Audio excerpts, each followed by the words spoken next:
Big Kish news up in here. I think we got a funny one, y'all. I think this just a sit back, chill, and just listen up.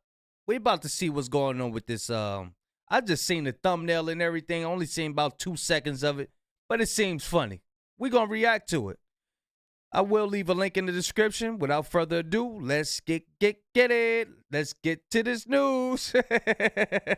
There have been many moments where it sucked to be born as a Drake fan. Back in 2010, your opinion was genuinely respected about Drake. But now if you support Drake, you might as well be the Antichrist. But from Drake being labeled as a murder suspect to somehow being caught in a 10-year-long beef with Kendrick Lamar that nobody understands, the real reason why it must suck to be a The title reads, "Why It Sucked to Be Born as a Drake Fan." Drake fan will actually surprise you. But before anything, you gotta understand that the average Drake fan statistically is around 18 to 34, which, being real, is quite typical for rap. You know, lower than the average Frank Sinatra fan and older than everyone that likes Marshmello's music. But what made it awesome for the most part was the fact that if you listened to him back in 2010, people generally respected your opinion. He was at the time one of the most respected up-and-coming artists because he did something, well, new. Drake tried to redefine the boundaries of rap and pop music by blending lyrics that dug into his personal beliefs and feelings with more commercial appeals. He was at the time very relatable to, with meaningful lyrics, which to compare to now is non-existent. Say you started dating girls now. Say it to me with a straight He was getting people through those relationships.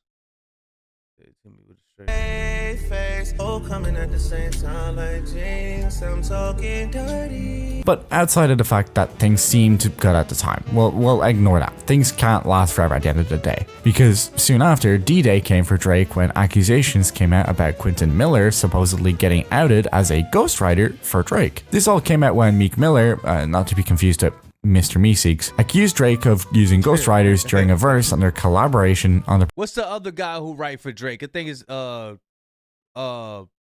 Rari. I forgot his name. project Rico, which featured on the album of Meek's called Dreams Worth More Than Money. The entire situation ended up sparking discussion on the authenticity of all of Drake's tracks, leading to revelations of Drake's track, "If You're Reading This, It's Too Late." Audio surfaced where Quentin Miller, a fairly unknown artist at the time, delivered flows that Drake would later use in very little variation. That isn't it. No, tracks like Used To, 10 Bands, and Know Yourself all got hit with similar allegations. Being a Drake fan was slow.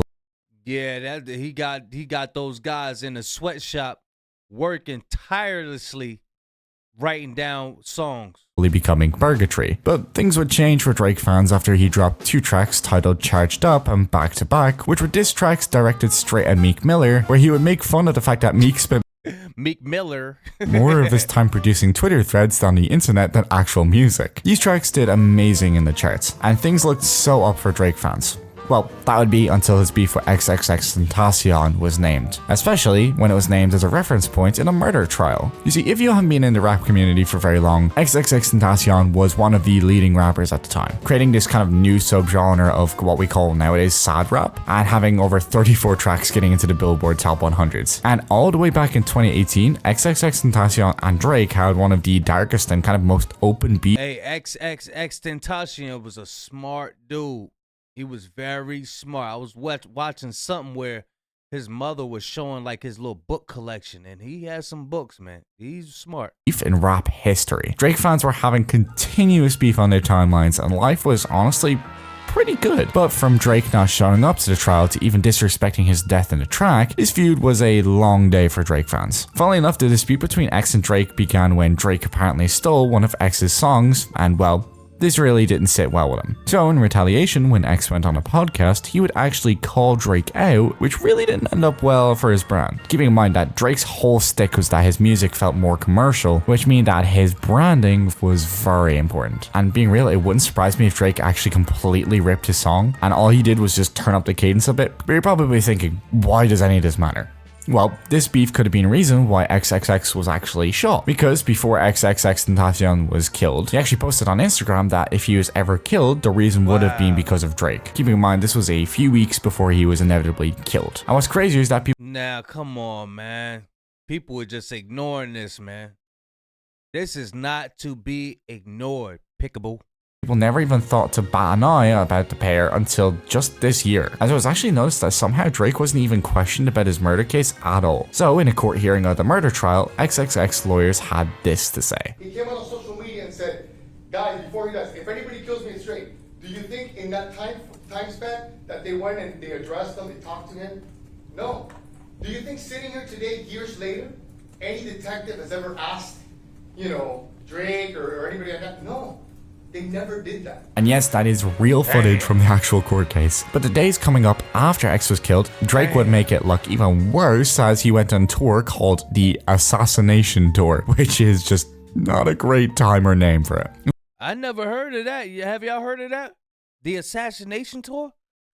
Wow, that's a first for me. Then, a few weeks later, he would release his track I'm Upset, where he'd leave a heavily disturbing line that will be soon used against him in court. But Drake would never leave X alone, even after his death. As on a track with 21 Savage, Drake would spit this verse, which would be one of the darkest and most disturbing lines he could have ever made. Maybe I should do a 20, maybe I should break that 20, do a 10, maybe I should break that 10, do a 5. Now, to most people, this doesn't really seem like much, but when you put the numbers into sequence, it actually spells out XXX in Roman numerals. And straight after, he begins to talk about how if X had kept his mouth shut on Instagram, he would have never been killed. This entire situation was really a kick in the nuts for Drake's fans, as this petty beef really showed Drake's lack of consideration, and being real just showed a nastier side to him entirely.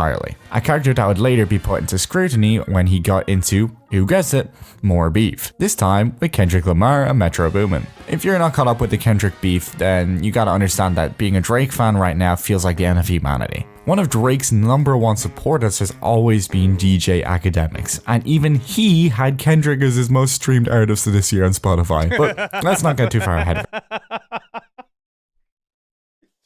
Hey, look at him cheesing, yo. Look at it. Look how he's smiling. That's hilarious. That's right. Let's explain why it really sucks to be a Drake fan right now. What a lot of fans don't realize is that this Kendrick and Drake beef goes all the way back as far as 2013. Mainly when Kendrick stated, "I got a love for you all, but I'm trying to murder you. Trying to make sure your core fans never heard of you." Essentially implying that he is a king of New York and even name dropped Drake within the track. So in retaliation, a month later, Drake responded on a track called The Language that, "I don't know why they've been lying, but your shit is not that inspiring." He's trying to propose that he honestly doesn't really care that much. Well, obviously he did, because 3 years later he released a title called 6 PM in New York, where he goes out of his way to call Kendrick for his belief that he's superior, saying, "I heard the little homie talking reckless in vibe. That's quite a platform you chose, you should have kept it inside." This ended up causing a back and forth bickering battle for about 10 years all the way up to this last year. You see, Drake released an album called For All the Dogs back in October 2023, which to be honest, That thing build up. She build up and trickled over the water. Hey, this shit was a year, wasn't it?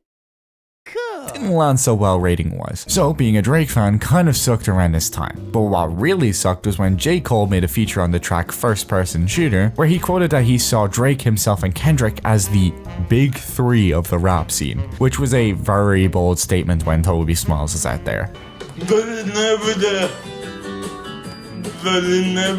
So how would Kendrick respond to this? Well, the only logical way was to go on a feature for Metro Boomin's We Don't Trust You after 5 months, where he would essentially just say, "Fuck your big three, you all have hella ego and fuck you." Now surely J. Cole doesn't sit down lightly and just take these jabs at his reputation. No, of course not. Instead he starts taking jabs at Kendrick's inconsistencies and starts questioning his influence. Oh, that's gonna sting, right? Well, it might have if J. Cole didn't bitch out and retract a statement saying he holds no animosity. Or, in other words, he essentially pussied out the beef that he ignited. Drake's fans were speculating that the whole debacle from the sidelines was kind of growing old.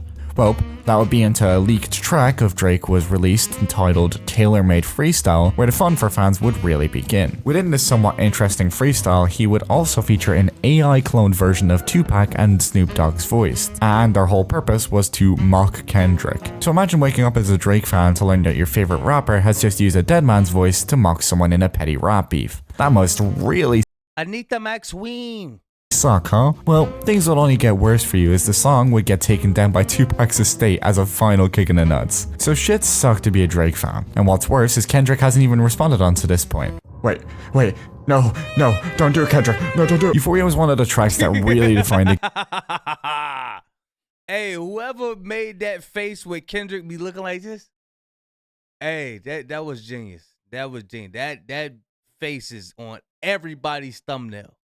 Kendrick was no longer messing around, being completely uncensored about his feelings toward Drake and his distaste he had towards Tupac's AI voice, saying things like, quote, "Am I battling ghosts or AI?" Now, inherently nothing too crazy was outlined in this track other than a very serious distaste toward Drake. I hate the way that you walk, the way that you talk, I hate the way that you dress. And shortly later, Drake would release Family Matters, going after Kendrick's character with some very serious allegations. As you can imagine, DJ Academics was loving life and was on top of the world. Then just to rub salt in the wound, not like us. I love hearing little snippets of the battle songs. It made me go back and just re-listen to the whole joint. Dropped, making it a #1 in the charts, just to make sure that every Drake fan was really suffering out there. So is it fun being a Drake fan right now? Well, simply put, they're just not like us. That was funny. I like the way they put that together. I like this channel. It's dope. Something unique. Something you never see for real. Putting a little cartoon, a little stick figure together. Y'all let me know what y'all think. I'll leave a link in the description. Y'all tell me if y'all like their channel or not. Big Kiss signing out. Gone.